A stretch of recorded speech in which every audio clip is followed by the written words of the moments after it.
Okay, well, I'll just tell you a little bit about myself first. I'm Starlet Fowler. I've worked with Bluegrass Care Navigators for 18 years now. I celebrated my 18th anniversary in March. I am a registered nurse, and my role with the company now is community and professional education. And this month, and actually tomorrow is the day, but the month of April, we take time to educate professionals and the community about national healthcare decisions. Most Americans, think about what they would want near the end of their life or when they can't communicate for themselves. But more often than not, they are not filling out the required documents that are necessary to ensure that their wishes are carried out, or that the people that they leave to make those decisions or that are designated to make those decisions, they're not always prepared to make the decisions that many times they're left to make. What I'm specifically talking about is healthcare decisions. And so we go out into the community, different places. Tomorrow, at a facility in northern Kentucky, providing information about this. I was at a senior center. We do things for businesses as well. And it's not just in April that we do. We can do this year round. But in April, we have an emphasis on talking about the barriers, which in my professional opinion, the biggest barriers are just a lack of knowledge.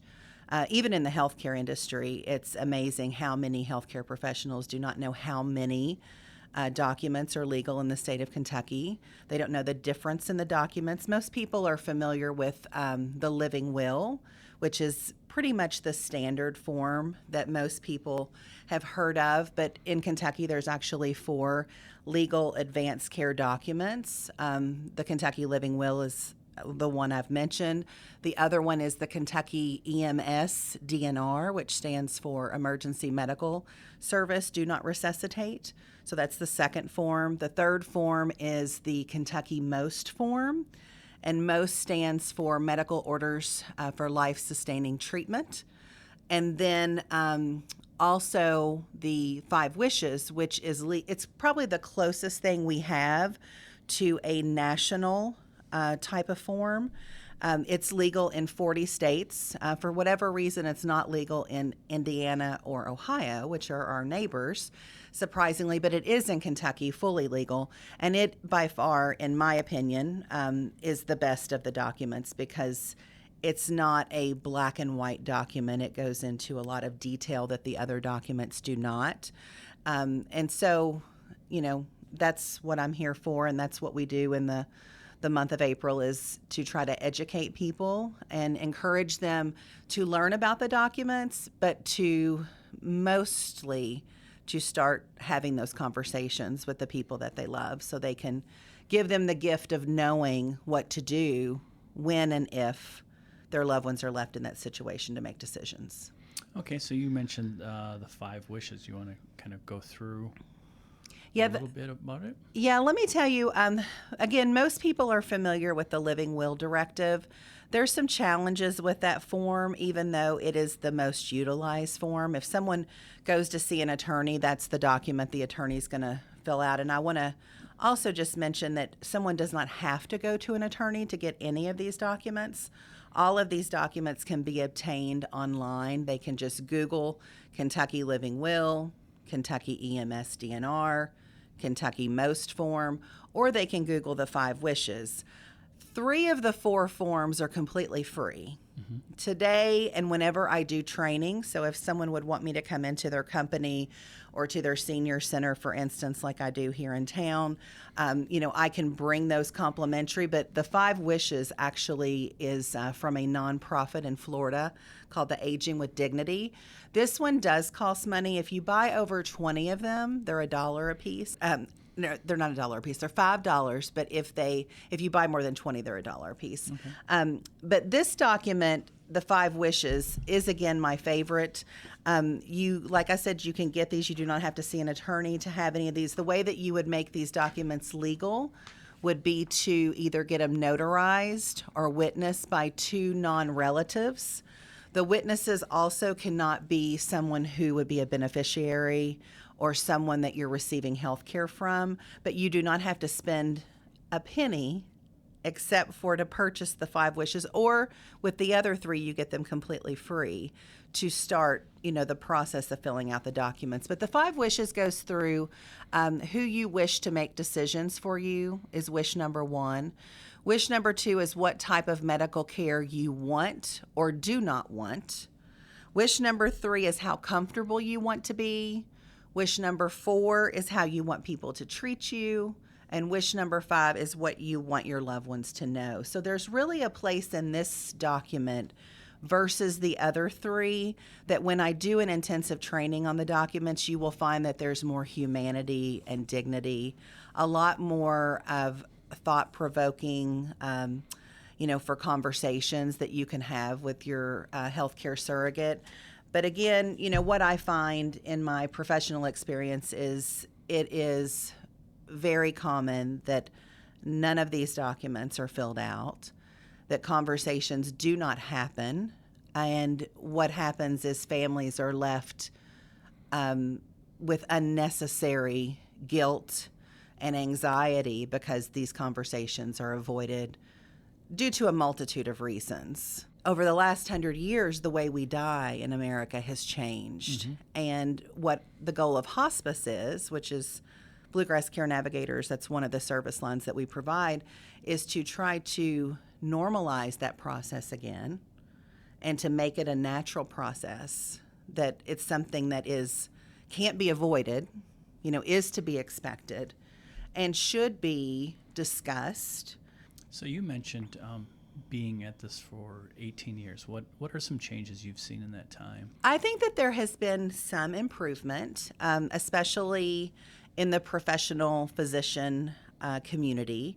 I remember the days where, physicians would many times, the way that they would have conversations about end of life or advanced care planning, they wouldn't even sit down at the bedside. So I think that there's more awareness about the services that are available and the documents that are available. And I do think that there is a better trained clinician that understands more that's coming out of school. So there's a progression. I do think so. Now in Kentucky, there's still we still do not compare well nationally to hospice utilization, and this isn't just about documentation, but some of the things that you can find is when people do fill out documentations, their desires or preferences for end-of-life care are met, whereas in Kentucky, many times people get into hospice too late. Okay. Hospice was meant to be a 6-month benefit through Medicare that they're entitled to. But places like Florida or places with higher amounts of seniors, you see sooner utilization of hospice benefits. So here in Kentucky, there's still a lot of work to do. We are in 32 counties of Kentucky. Northern Kentucky, which Gallatin is obviously included in, isn't in that Appalachian area that we are from, Pikeville to Hazard. We do have some counties that only have about 20 to 30% of their patients that are eligible receive services. Here in the Northern Kentucky counties or in the Northern Kentucky Ad District, we see about 50 to 60%. Okay. But that still means that there's, 40% of families that could have additional services. What are some, when you mention this, what are some of the benefits of hospice, of going through that process? One of the greatest benefits for hospice is the patient and family experience that they have, especially support for the family. When it comes to end of life, it's as unique as the beginning of life. There are similarities, obviously, but every death is unique. But the support that's provided to the family is unique in hospice because we do this every day, and we look at it from not only a medical perspective, but from an emotional and a spiritual perspective. So we have chaplains that work for our hospice and work for all hospices, social workers, and they are available to help the patient and the family through that journey. And a lot of what we provide is teaching about what to expect, because throughout life we're conditioned to cure and make things better. And so when that transition happens to when we're not able to do that anymore, and we're changing course, families and patients don't know what the next steps are. So we're able to get in front of that before those symptoms may or may not occur and provide education, which in turn provides confidence for the caregiver and keeps the patient hopefully in their place of choice. You know, most of hospice care is delivered in the home. A lot of people don't know that. They think it's somewhere that you have to go. But when it's delivered in the home setting, if hospice is involved soon enough, the chances of them being able to pass in a place that they're comfortable with is much greater. The chances of families having less depression or guilt or anxiety or challenges with grief are lessened when hospice is involved in that death process, and more so the patient experience at death. I've been a nurse for a lot longer than 18 years, 25, I've lost track. But, you know, I witnessed, you know, deaths with hospice and without hospice. Mm-hmm. And I have to say that when hospice is involved, you know, 99.9% of the time, that death can be a peaceful death. How is, and I could be getting the terms mixed up, is hospice then considered the same as palliative care? Is that kind of under the same umbrella?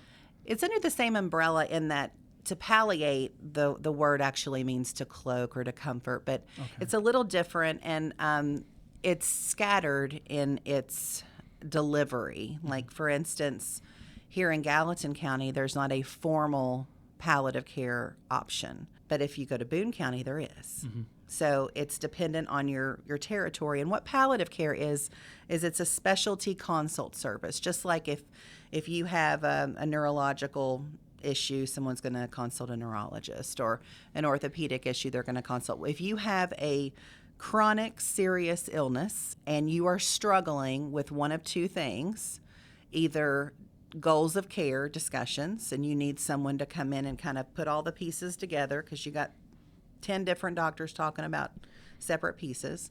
So if you need someone for a goals of care discussion and you have a serious life-limiting illness, or if you have that illness and you are struggling with intractable symptom burden. So again, this is not a terminally ill patient with mm-hmm. palliative care. So this is a big distinguishing factor.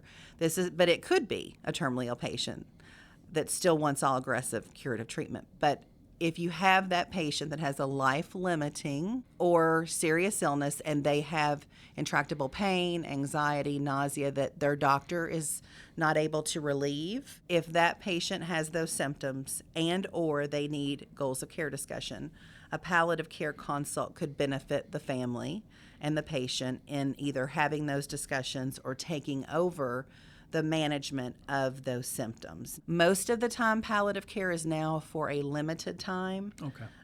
It's not something that goes on for years and years, but you could always come back if you need it. It's usually a 3 to 6 month type of consult service, and it's covered through Part B of Medicare, or if you have private insurance, it's covered by private insurance too, but it's just like if you go see a specialist. You are, this may not surprise you, you're very thorough, very a lot of information, which I enjoy. Is there anything else that we can include or discuss? You know, I think grief care is the mm-hmm. other piece that I want to make sure that I mention, and that is something that most people are not aware exists. With hospice care or Bluegrass Care Navigators, we do have a grief counselor that is available to the community, and that includes here in Warsaw, Gallatin County. That bereavement counselor is available to families whether they had a loved one in hospice or not, whether there was a death that was unexpected or sudden. And that is free to the community. It's not an ongoing type of counseling, but it's at least a few visits that they can provide. If there's transportation issues, our counselor has been known to go see patients before, but normally the visits are conducted up at our office behind Boone County High School. So that is a resource. If anyone's interested in that, they would just call Bluegrass Care Navigators, but a lot of times people aren't familiar with that service or they don't know that it exists. How is Bluegrass Care Navigators set up? So is it contracts through the counties? Is it you're by region? How do you all work? How's the structure? We are the oldest hospice company in Kentucky. So we started out just doing hospice. We were called Hospice of the Bluegrass. Actually, community hospice first, then Hospice of the Bluegrass. We changed our name about 10, 12 years ago because we started adding on different service lines like palliative care, grief care. We even had primary care at one point. And so we've diversified ourselves so we don't just identify as that.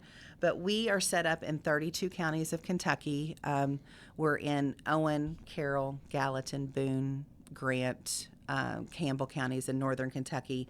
We go all the way down like to central Kentucky, and then we're from like Pikeville to Hazard area. Okay. So we're in 32 counties, and we are a nonprofit, and we are covered. Our primary payer for the services that we provide there's no payer source for the grief care like we just mentioned, but for the others is Medicare. Well, thank you very much. Is there anything else you'd like to include today? I want people to, if I can, do anything, because I do feel like it's an honor for me to work in the line of care that I work. And it does help me just personally in my life, with my own peace of mind and state of mind.